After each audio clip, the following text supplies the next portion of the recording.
Schoolwork is done, transcripts are updated, and my end of the year reflections are done, which means it's time for me to share with you what we loved and didn't so much love for my ninth graders school year.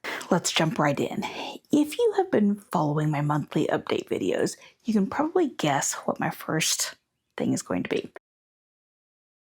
I have gushed over this probably in most of those monthly update videos. After we got over the initial hump of learning how to make it work for us, it became an absolute favorite. What's unique about this geometry program, as opposed to like the ones my other two kiddos used, is that it's a discovery-based approach. Rather than giving you some steps to follow, here's a teaching lesson, here are the steps, and then completing the problems that use that, this one guides you to where you are learning how to apply everything you've learned and discover for yourself how it all works. With Math Without Borders, you get some videos where he goes over the concepts, but not problem by problem.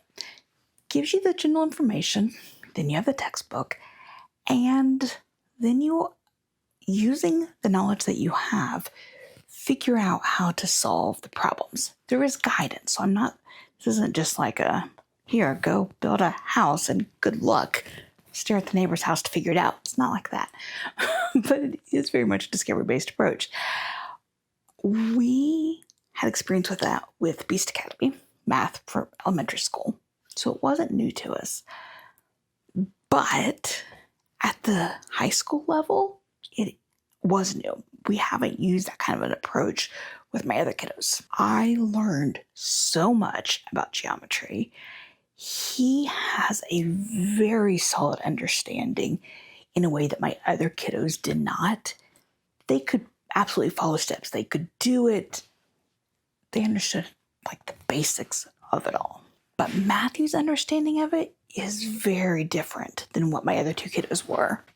Each chapter also has a review, including algebra review, cumulative review of that section. A couple of weeks into the school year, I was unsure and not quite regretting my choice, but kind of. But after we got over that, it was hands down one of the best things in our school year. Now, something we didn't love was the output level of Hero's Journey by Oak Meadow. This was our literature program this year. And let me be clear, we really enjoyed the program. Each book he read, he enjoyed. He liked the format of the guidebook itself, the textbook. I appreciated that it wasn't online. And we both really liked that there were a variety of activities and styles of output for each week. But mamas, when I tell you there was so much output, I'm not exaggerating. I had read lots of reviews of this program, watched some videos, and almost no one mentioned how much output there was. Admittedly, Matthew's a little bit of a slower reader. He's kind of my middle. I've got one who's really fast, one who's not at all. Matthew's right in the middle. I would call him more of an average pace. But between the reading and the comprehension work and the vocab work and the variety of different activities and the long, more creative activities, like there was some drawing and this kind of ways of doing different projects, plus the longer paragraph essays, plus the essay or the final project for each book, if I wanted him to do everything that was in the book as assigned, we probably would have needed to spend 2 to 3 weeks per 1 week of the material. Again, this was a curriculum that a couple of weeks into the year, I was like, oh, what have we done? However, once we found the pacing, figured out which kinds of approaches that we could take for the different work. Things like the comprehension questions. We did a lot of that orally because I could ask them and get answers much quicker than he could get the answers written or typed out. Scaled back on paragraph essays and all paragraph questions, all of these kinds of things. Once we found that, it was a beautiful curriculum. I would definitely recommend it. Just know that if your kiddo is more of an average level kiddo in regards to literature and writing, that you will need to scale back some, and that is absolutely fine. You can definitely do that without compromising the program. Next thing that we loved was the variety of daily non-graded activities that I gave. So one of my goals for my kiddos is to help them want to be lifelong learners. And I don't really love that phrase. However, I'm not talking about in the way that they're like always reading nonfiction and keep taking college classes after they've graduated and whatever. I'm not talking that. What I want for my kiddos is to create a sense of curiosity about the world that they continue once they're adults, in that they can see the opportunities to learn all around them. And one way that I do that are with these non-graded activities. I don't check for completion. They also make really good brain breaks for them between the doldrums of work that can be a little more boring, because these are more fun ways of learning. So one thing that's been on our staple list for years now is CNN 10. My boys both really enjoy the format. I like that short 10-minute news wrap-up each day. I've got a video about it. Other things that were on Matthew's list this year was a newsletter that he got 3 times a week. It's called Bad Astronomy. It's a paid newsletter. I think the free version is 1 day a week. It's created by the same person who hosted Crash Courses Astronomy. It's a fantastic newsletter. Matthew's subscribed now for 3 years, I think. He enjoys it quite a bit. He's a space nerd, and it's been really good for him. He also had a poetry book that had a lot of fun poems that he really enjoyed. It was left over from Ben's Build Your Library 9 year. Another one was the Google Arts and Cultures website. If you've never explored it, has all kinds of different arts and culture things. So there are virtual tours for museums. There are all kinds of paintings and fashion displays and archaeological exhibits and things I would label more like a human geography, like food and homes and such. And my instructions was just to explore something. And so they'd hit the space bar a few times, and whatever was there, they'd pop open, spend a few minutes at it, and go for it. Or if something caught their eye of a special exhibit, open it, spend a few minutes, done. My brain food curiosity calendars are included in this section. You've probably heard me talk about them. They're free calendars that I create. I will have a link over my blog down there. None of these are involved things. They don't take up a lot of time. They're just there to give them a break from other things, remind them how many opportunities there are to learn just in everyday life, and yeah, just enjoy it. It was a whammy of a year for us. So, first thing that was rough was just moving into 9th grade. I was shocked when my oldest kiddo moved into 9th grade and how bumpy of a transition it was to that higher level of output, expectations, workload, demands that I didn't know it was going to be hard for her. So when my next 2 kiddos came through, I was prepared-ish. Still,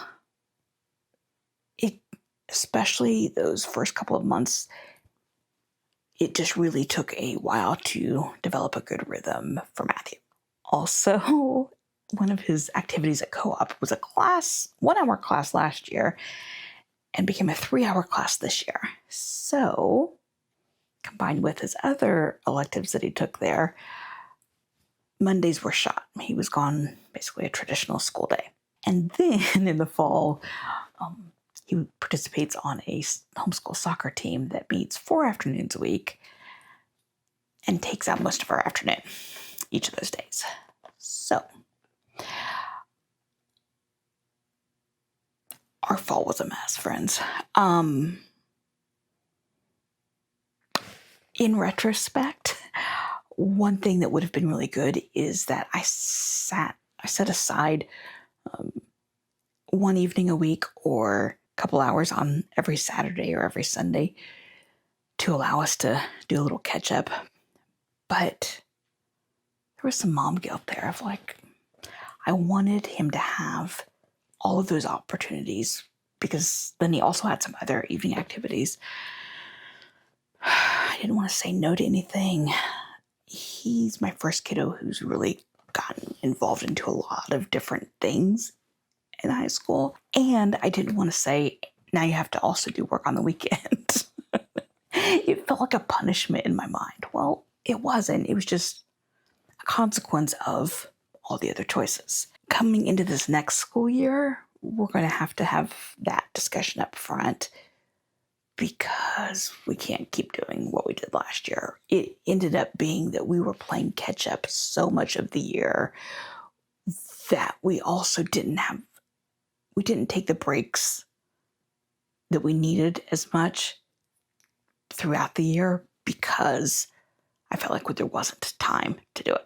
I think of all the years we've homeschooled, which is 16 years now? 7, I don't even know. 15, 16, whatever. This may have been our worst as far as the schedule goes.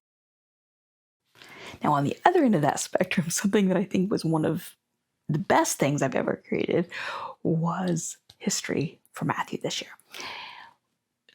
For 9th grade, we were doing world history. And so as we were approaching the school year, I was asking him what he wanted to do. Did he want to do like a survey course of all of world history or a specific region, time period? And he decided to choose 20th century world history. As I started preparing it, he expressed that he wanted a textbook.